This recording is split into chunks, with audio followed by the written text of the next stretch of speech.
A recent Redfin report stated that roughly 56,000 home purchase agreements were canceled during the month of June. That is the highest number of cancellations for any June on record. Some people are reacting to this report by saying that it is the beginning of the collapse in our housing market.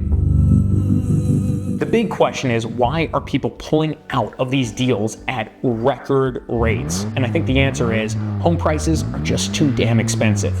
We are at peak unaffordability, especially here in South Florida. And the Redfin report basically says the same thing. It states house hunters are having trouble committing because buying a home is more expensive than ever.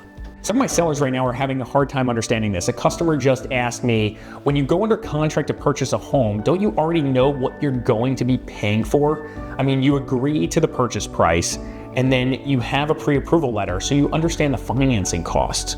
So why would you back out after you've gone through that process and you've already agreed to all this? Well, the reality is when a buyer goes under contract, that's when it really starts to get real for them. During their due diligence period, they start double, triple checking everything, their finances, they start doing more research. And if anything pops up that's out of line, for example, on their inspection report, that usually puts the nail in the coffin for them. They're already at their max, so the most minute thing really makes them bail in this market. Example, a buyer's agent just called me yesterday, this was so painful, and told me their client did a little research on what their property tax will be when it resets next year, and it was more than they thought they could handle financially. So they simply just sent the cancellation. You would think that this buyer might have done their homework before, but this is exactly what we're experiencing right now regularly. The Redfin report explains this perfectly. It states buyers are getting more and more selective. They're backing out due to minor issues because the monthly costs associated with buying a home today are just way too high to rationalize not getting everything on their must-have list. So we're coaching our clients, specifically our sellers, right now. Get the condition of your home in line before you go to market. Make it as perfect as possible. Buyers will bail over the smallest things and you will wish you had handled it. As an example, that ceiling stain, the dust that looks like mold on your AC, the mouse traps in the attic, etc. Get rid of all this stuff. Handle it. I'm seeing buyers bail on a regular basis because of these stupid issues.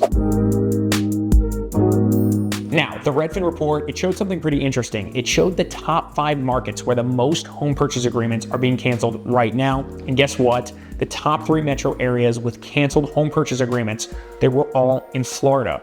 Are you guys surprised by that? Drop your thoughts in the comments below. I want to hear what you think. The 3 metros were Orlando, followed by Jacksonville, then Tampa, and they all had between a 20 and 21% cancellation rate. But to give it some perspective, 20.8% for Orlando equates to roughly 900 canceled contracts, while Miami, on the other hand, had a lower percentage. A lot more home purchase agreements were canceled, 2,500 canceled contracts during that month. It was about 17.6%. What's scarier still, and I'm gonna give you the inside scoop as a realtor right now, I really think these numbers are probably skewed low, and I'll tell you why. When a contract is signed by a buyer and a seller, the realtor doesn't always change its status in the multiple listing service right away. Sometimes they wait a few days. This isn't what you're supposed to do. You're supposed to change the status immediately. But I would make a bet it happens enough to really matter in these numbers. So in those few days, a contract could get canceled, and that wouldn't be reflected in the statistics that we're talking about right now. Also, Redfin offered some other interesting stats regarding US home sales. Nearly 20% of home sellers lowered their asking price in June. That's 1 out of 5 sellers. So how does that stat compare to previous data points? Well, it was the highest rate ever for the month of June, and it's up 14.4% from just a year ago, and not far off the record of 21.7, which was set in October of 2022. And what's interesting is I remember October of 2022 very, very clearly. Between August and October, it was just extremely stressful for me and my sellers. Our sellers were panicking at the time. Inventory was climbing. They were dropping price to get their home sold as interest rates climbed. If you've seen any of my recent housing market reports over the past year or two, one common theme you may have picked up on is how Broward and Palm Beach County seem to buck the trend nationally when it comes to lagging home sales. I wish I could tell you that was still the case, but it appears the South Florida metro areas are finally beginning to match some of those national trends.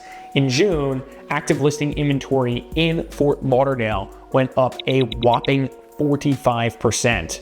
That's second percentage-wise nationally, just behind Tampa at 47%. And here was the real kicker. So frequently in these national sales numbers, South Florida's sales prices remained high.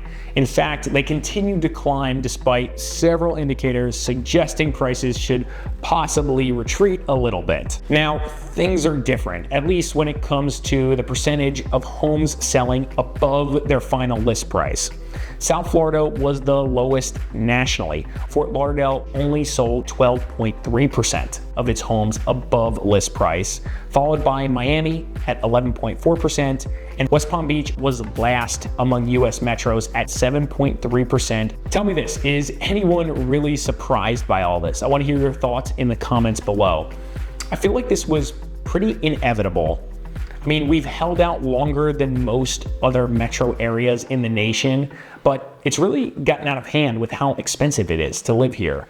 Most of our listings right now are the result of people who are no longer willing or able to afford to live here. With that being said, let's take a closer look at the affordability of housing in Florida. According to Bankrate, in Florida, homeowners needed to rake in $114,000 a year to purchase the median priced home in 2024. In 2020, they only needed to make $72,000 to afford that same home. How did this happen? Well, Bankrate attributes the salary surge to a combination of high mortgage rates, rising home prices, and low inventory overall.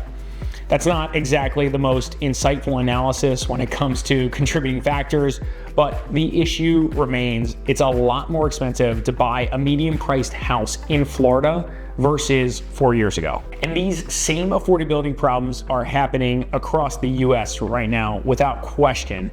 Bankrate had some other troubling stats regarding this. As of April 2024, 22 states and DC require a six-figure income in order to afford the median home.